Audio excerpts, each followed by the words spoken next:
کہتے خلیفہ منصور نے ایک دفعہ خواب میں دیکھا ملک الموت کو. ارے ملک الموت کو خواب میں دیکھنا،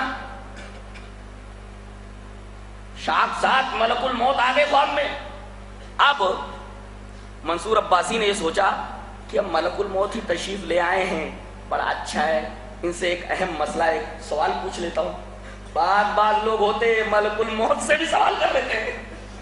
مولوی تو چھوڑو، مولوی سے تو سوال کر ہی لیتے ہیں.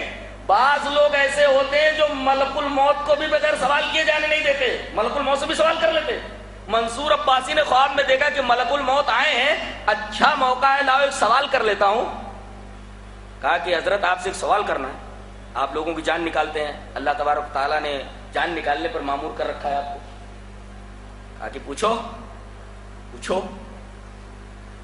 کہا کہ میری عمر کتنی ہے، میں کب مروں گا؟ تو انہوں نے 5 انگلیاں دکھائیں اور غائب ہو گئے. ابھی حیران و پریشان ہے.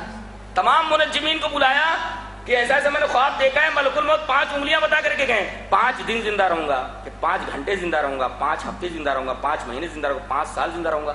یہ کیا بتا کر کے گئے، کیا بتا کر کے گئے؟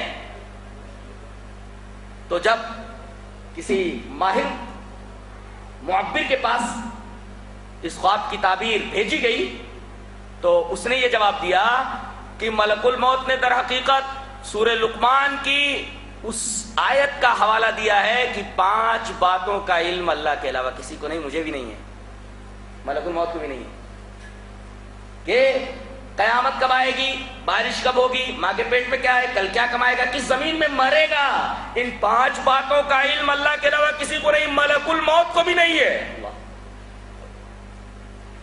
وہ 5 انگلیاں انہوں نے دکھا دی کہ یہ 5 چیزیں ایسی ہیں، ان کا علم اللہ کے علاوہ کسی کو نہیں ہے، مجھے بھی نہیں ہے. یہ مطلب نہیں ہے کہ 5 دن زندہ رہوں گا، کہ 5 گھنٹے زندہ رہوں گا، یہ مطلب نہیں ہے اس کا. تو قیامت کا علم اللہ کے علاوہ کسی کو نہیں. وَيُنَزِّلُ الْغَيْثَ، بارش کتنی ہوگی کسی کو معلوم، ایگزیکٹ معلوم نہیں. ہاں پیشین وہی کرتے ہیں لوگ، کیا کہتے ہیں کہ 24 گھنٹے کے اندر، اب یہ کہتے ہیں کہ نظام آباد کہ آسمان کے اوپر گہرے بادل چھائے ہوئے، 24 گھنٹے کے اندر بارش ہونے کی سمبھاونا ہے. یقینی طور پر نہیں کہہ سکتے، سمبھاونا ہے. تو یقینی طور پر بارش ہوگی کہ نہیں ہوگی، بادل تو چھائے ہوئے ہیں، بادل چھٹ بھی سکتے ہیں، ہواؤں کو اللہ تبارک تعالیٰ مسلط کر دے اور بادل ادھر کے ادھر ہو جائے تو سمبھاونا الگ ہے، یقینی طور پر جان لینا الگ ہے. اور بارش کتنی ہوگی اللہ کے علاوہ کسی کو معلوم نہیں. وَيُنَزِّلُ الْغَيْثَ وَيَعْلَمُ مَا فِي الْأَرْحَامِ، اور ماں کے پیٹ میں کیا معلوم ہے. آج سوال کرتے سونوگرافی کے ذریعے تو معلوم ہو جاتا ہے لڑکا ہے لڑکی ہے، اگر لڑکی ہے تو مار ڈالتے ہیں، گروا دیتے ہیں، ابورشن کروا دیتے ہیں.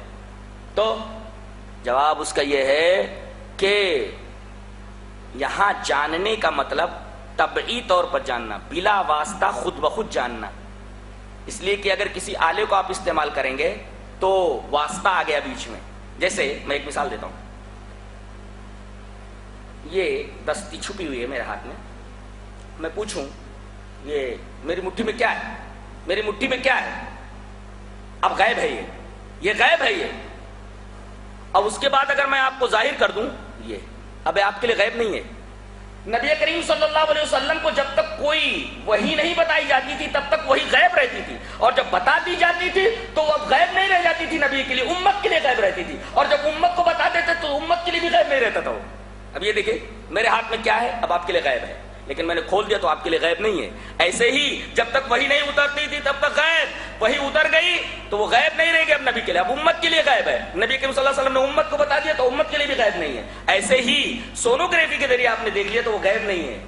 بلا واسطہ خود بخود جان لینا یہ آدمی نہیں بتا سکتا ایگزیکٹ کہ ماں کے پیٹ میں کیا ہے.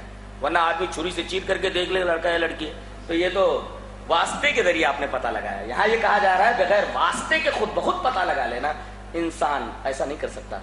تو ماں کے پیٹ میں کیا ہے، وہ ماں تدری ماذا تکسب غدا، یہ نہیں جان سکتا کہ کل کیا کمائے گا. کل 50 لاکھ بھی کما سکتا ہے، کروڑوں کما سکتا ہے.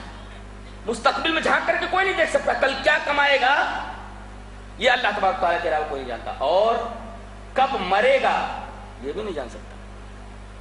کب مرے گا، رہتا ہے زندگی بھر اپنے گھر میں اور کہیں اچانک چلا گیا وہیں مر گیا. زندگی بھر رہا اپنے شہر میں اور قبر اس کی بن گئی ایک نامعلوم جگہ میں جا کبھی